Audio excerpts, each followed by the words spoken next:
Ulitin ko ha. Meron bang bayad dito?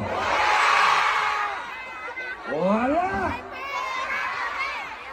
Yan.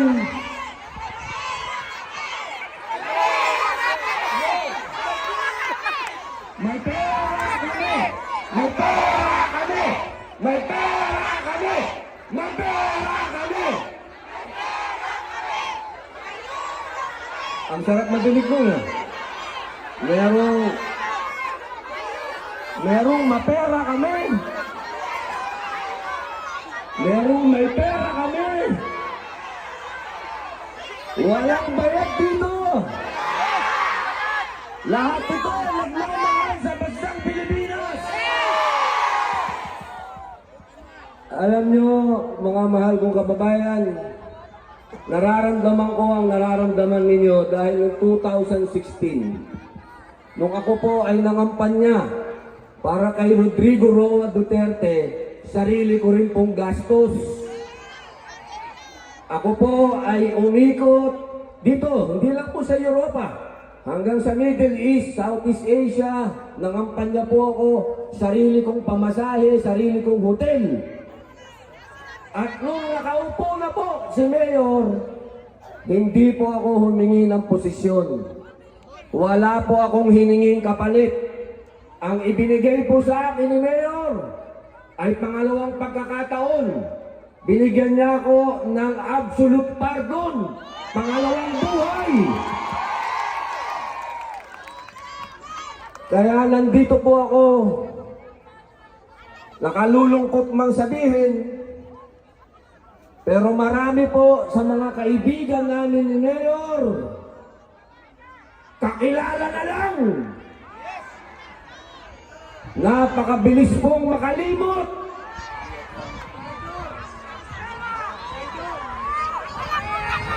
Pero kami naliligayahan sapagkat ang ganap na ito ay nagising ang damdamin ng mga Pilipino. Hindi kami bayad! Hindi kami bayad! Hindi kami bayad! Hindi kami bayad! Hindi kami bayad! May pera kami! Hindi kami bayad! May pera kami! Hindi kami bayad! May pera kami!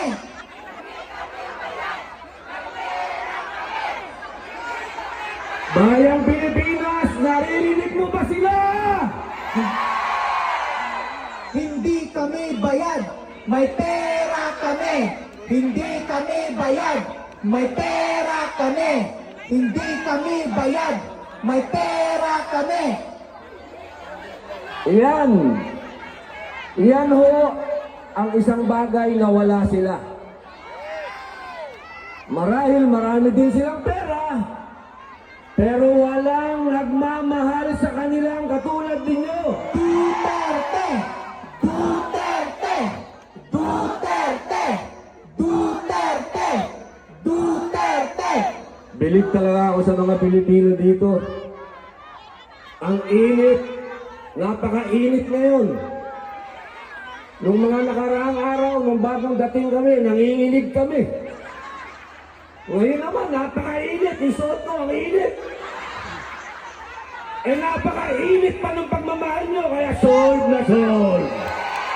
Duterte! Duterte! Duterte! Duterte!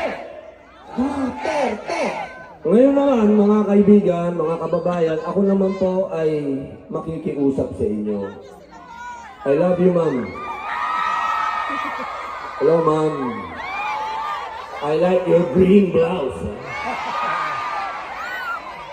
Thank you, sir. Alaikum salam. Ngayon po, na-eksakto po lahat. Na-eksakto lahat itong nangyayaring ito sa panahon po ng kampanya. Isipin po ninyo ang nangyari sa amin sa PDP. My brother Michael, welcome.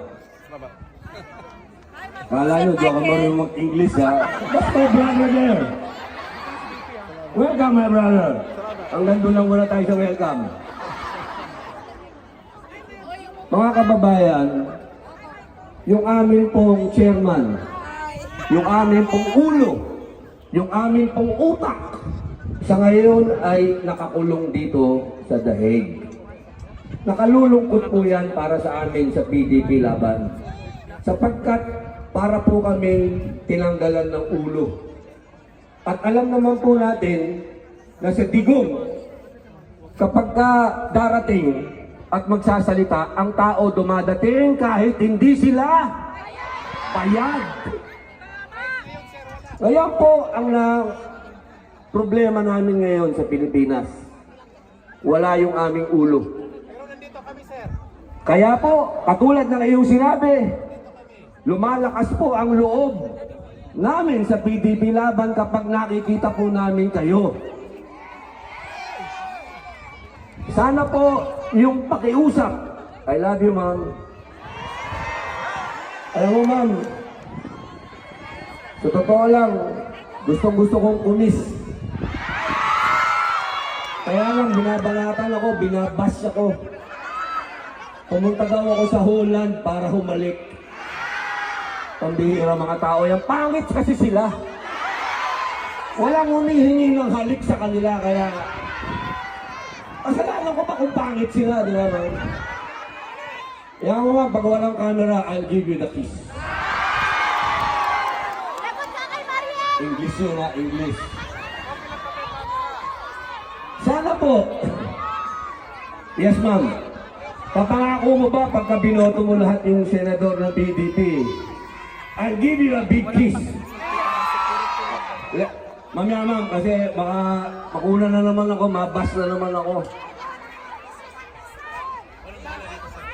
Yes, ma'am. Oh, yes, ma'am. Lahat po kayo, yayakapin ko. Hindi po yan kahit kailan naging issue sa mga ka-Duterte. Sapagkat ang mga ka-Duterte po malapit sa tao. Lahat po na nagmamahal kay Pangulong Digong, lahat po kami, tinrain ni Digong na maging malapit sa tao. Kaya patawarin niyo po kami, lalo-lalo na po sa mga kapatid kong Muslim, kung na-offend po kayo, doon po sa humiling ng halik at hinalikan ko, patawarin niyo po ako. Pero wala naman pong mali sa yun, kung hindi, yun po ay yung kababayan natin, napakatagal dito, humingi ng kiss, hindi mo ibibigay, napakadamot mo naman. Ang bihira naman. Opo. Kaya mga kababayan, ibabalik ko po dun sa issue. Meron po kaming mga kandidato na ito po yung itinutulak ng ating Pangulong Rodrigo Roa Duterte. Ito pong mga senador na ito, hindi naman po ito basta-basta. Mga abogado po ang iba dito. Nandiyan po si Atty. Lambino. Nandiyan po si Atty. Rodriguez. Si Vic. Andiyan po si Atty. Marcoleta. Andiyan po si Atty. Bondok.